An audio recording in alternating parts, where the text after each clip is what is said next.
I'm a Chinese girl. I live in England now. And I'm going to show you how to speak Chinese. It's going to be fruits. And I am going to show you 5 words. This word is fruit. In Chinese, we say it in 水果. 水果, 水果. Wow, these are all my favorite fruits. 哇，都是我爱吃的水果。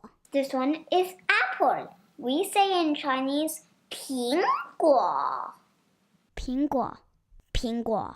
I eat at least 1 apple each day. 我每天至少吃1个苹果。And now I'm going to say mango. We say in Chinese, 芒果. Mango, mango. How to eat mangoes? 芒果怎么吃？ Strawberry. We say it in Chinese, 草莓. 草莓，草莓。I bought some strawberries. 我买了一些草莓。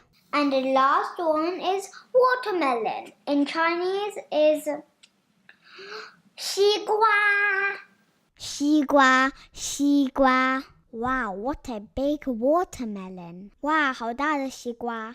That's all for today. Bye!